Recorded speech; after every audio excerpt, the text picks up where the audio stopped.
ఇప్పుడే జీ5 app download చేయండి. చూడండి మీ ఫేవరెట్ టీవీ షోస్ ఎప్పుడైనా ఎక్కడైనా. డాక్టర్ మీరేంటి ఇక్కడ? నేనే రమ్మన్నాను. ఈరోజు నీకు ఒక ఇంజెక్షన్ చేయాలని చెప్పారు కదా లక్ష్మి. ఇంజెక్షనా? అవును, ఇంజెక్షనే. చిన్న దెబ్బే కదా మిత్ర గారు, దీనికి ఇంజెక్షన్ ఎందుకు చెప్పండి? డాక్టర్ గారు ఏం అవసరం లేదు. అదేం కుదరదమ్మా, ఇంజెక్షన్ చేయాల్సిందే.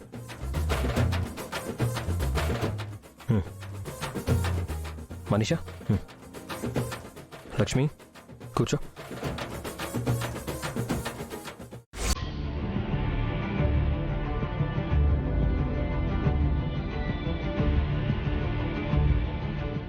ఏంటి లక్ష్మి, రాత్రి సరిగ్గా నిద్రపోలేదా? అదేం లేదు మిత్ర గారు, బాగానే పడుకున్నాను. మరి కళ్ళేంటి ఎర్రగా ఉన్నట్టు కనిపిస్తుంది? అవునా? ఎందుకో నాకు కూడా తెలియదు మిత్ర గారు.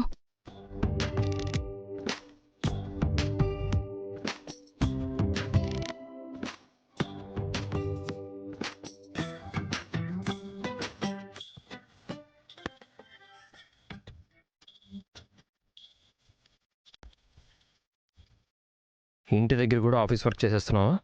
అదేం లేదు మిత్ర గారు. చూడు, నువ్వు జాబ్ కోసం కష్టపడు, పర్వాలేదు.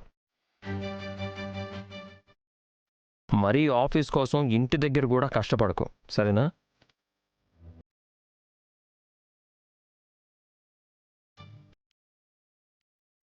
అమ్మ లక్ష్మి, ఇంజెక్షన్ అయిపోయింది. ఇంజెక్షన్ అయిపోయిందా? అవును. నాకు తెలియకుండా ఎలా? నీకు ఇంజెక్షన్ అంటే భయం అని నాకు తెలుసు. గతంలో కూడా ఇంజెక్షన్ చేయించుకోవడానికి ఎంత ఇబ్బంది పడ్డావో నాకు ఇంకా గుర్తుంది. చిన్న పిల్లలా భయపడ్డావు, అందుకే ఇప్పుడు నిన్ను మాటల్లో పెట్టాను.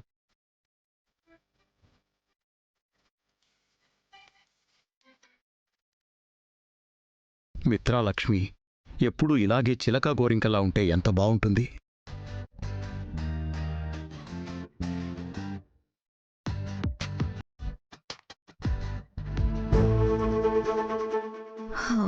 పాపం మనీషా, ఇలాంటి కష్టం పగవాళ్ళకు కూడా రాకూడదు. అసలు మిత్రకి ఏమవుతోంది? పక్కనే మనీషని పెట్టుకొని కూడా లక్ష్మి మీద ఇంత కేరింగ్ కురిపిస్తున్నాడా? మిత్ర గారు, నేను వెళ్ళొస్తాను. Thank you doctor. మనీషా, ఆఫీస్కి బయలుదేరదాం. ఎస్ మిత్ర. వెయిట్, భాగ్యలక్ష్మిని కూడా త్వరగా రమ్మని చెప్పు. ఇప్పుడు భాగ్యలక్ష్మితో అంత అర్జెంట్ పని ఏంటి? ఈరోజు క్లయింట్ మీటింగ్ ఉంది కదా, ఆ మీటింగ్లో భాగ్యలక్ష్మి కూడా ఉండాలి. అందుకే త్వరగా రమ్మని ఫోన్ చేసి చెప్తాను.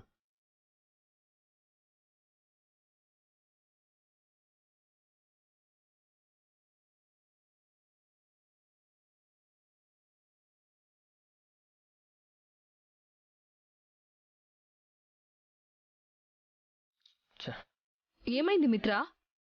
భాగ్యలక్ష్మి ఫోన్ లిఫ్ట్ చేయట్లేదు. నాకు తెలుసు మిత్ర, ఈ ఎంప్లాయీస్ అందరూ ఇంతే.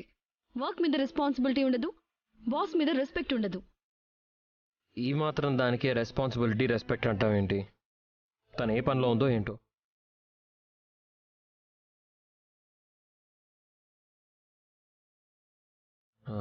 Lakshmi, Lakshmi.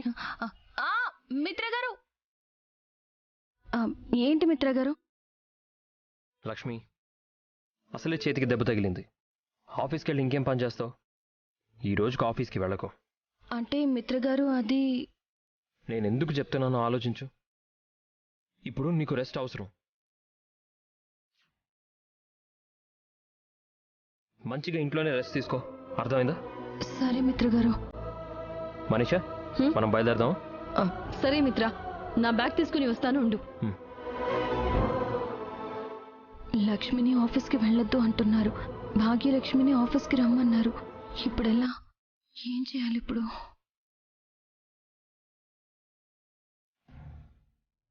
What is this మిత్ర? వాట్ ఈస్ దిస్ అంటే దేని గురించి? ఆఫ్టర్ ఆల్ రీసెంట్ గా జాయిన్ అయిన ఎంప్లాయీ గురించి అంత ఎక్కువగా ఆలోచిస్తున్నావు? అంతటి ఎక్కువ ఇంపార్టెన్స్ ఎందుకు ఇస్తున్నావు? What you mean Manisha? Bhagyalakshmi మన ఆఫీస్లో ఒక నార్మల్ ఎంప్లాయీ. తను మనకి ఇన్వెస్టర్ కాదు, క్లయింట్ కాదు. మన ఆఫీస్ నంతా నెత్తి మీద మోసుకుంటూ తిరిగేటంత బరువు బాధ్యతలు కూడా తన మీద లేవు. అలాంటిది తనకి ఫోన్ చేసి ఎందుకు పిలిపిస్తున్నావు? ఎందుకు తనకి అన్నెసరీ ఇంపార్టెన్స్ ఇస్తున్నావు? What is this Manisha? రోజు రోజుకి నీ ఆలోచన విధానం మారుతుందా, లేకపోతే కావాల్సినంత మెచ్యూర్డ్గా ఆలోచించలేకపోతున్నావా? నేను ఎవరిని ఎక్కడ పెట్టాలో చెప్తున్నాను. ఎవరిని ఎంత దూరంలో ఉంచితే అంత మంచిది అని ఎక్స్ప్లెయిన్ చేస్తున్నాను. అందులో నీకు ఇమ్మెచ్యూరిటీ కనిపిస్తోందా మిత్రా? చూడు మనీషా, నీకు ఇంతకు ముందే చెప్పాను, ఒక కంపెనీకి ఓనర్ అయిన వాడే ఆ కంపెనీకి పిల్లర్లా ఉండడు. అందులో పనిచేసే ప్రతి ఎంప్లాయ్ కంపెనీకి ఒక పిల్లర్ లాంటి వాళ్లే. పనిచేసే ప్రతి ఒక్కరూ ఎంత బలంగా ఉంటే ఆ కంపెనీ అంత బలంగా నిలబడుతుంది, అంత వేగంగా పైకి ఎదగలుగుతుంది. అందుకే మన దగ్గర పనిచేసే ఎంప్లాయీస్ని గౌరవించాలి. వాళ్ళకి ఇవ్వాల్సిన విలువ ఖచ్చితంగా ఇవ్వాలి. ఎంప్లాయీస్ ని గౌరవించొద్దని, వాళ్ళకిచ్చే విలువ ఇవ్వద్దు అని నేను అనట్లేదు మిత్రా. ప్రత్యేకంగా భాగ్యలక్ష్మి మీద అంత స్పెషల్ ఇంట్రెస్ట్ ఎందుకు చూపిస్తున్నావని అంటున్నాను. Stop this non sense Manisha. అసలు నువ్వేం మాట్లాడుతున్నావో నీకైనా అర్థమవుతుందా? భాగ్యలక్ష్మి జాయిన్ అయిన దగ్గర నుంచి గమనిస్తున్నావు కదా, తనకి చాలా తెలివితేటలున్నాయి. తన ఆలోచన విధానంలో చాలా బలం ఉంది. అది మనం ఉపయోగించుకుంటే మన కంపెనీకి ఎంతో ఉపయోగపడుతుంది. మన దగ్గర పనిచేసే వాళ్ళ తెలివితేటలు మన కోసం ఉపయోగపడేలా చూసుకోవాలి. అది మన బాధ్యత. భాగ్యలక్ష్మిలో ఆ తెలివితేటలు ఉన్నాయి కాబట్టే నేను తనకి అంత ఇంపార్టెన్స్ ఇస్తున్నాను. ఇప్పటికైనా అర్థమైందా? Do you understand? ఇంట్లో ఆ లక్ష్మి నా కంట్లో నలుసులా తయారైంది అంటే ఇక్కడ ఈ భాగ్యలక్ష్మి నా పంటలో రాయిలా తయారవుతోంది. ఇది ఇలాగే కొనసాగితే మిత్ర దృష్టిలో మహారాణి అయిపోతుంది. ముందు ముందు ఈ కంపెనీలో నాకన్నా భాగ్యలక్ష్మికే ఇంపార్టెన్స్ పెరిగిపోతుంది. అలాంటి పరిస్థితి రాకుండా జాగ్రత్త పడాలి.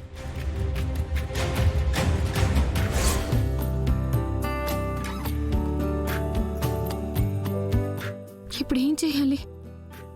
మిత్ర గారు ఆఫీస్కి వెళ్ళొద్దు అని మరీ చెప్పారు.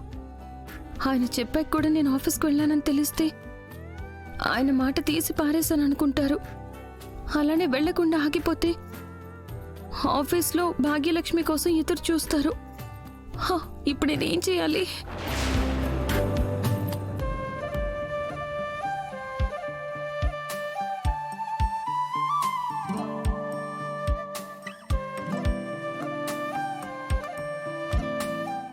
ఎవరూ చూడకుండా వెళ్దామన్నా కుదిరేలా లేదు.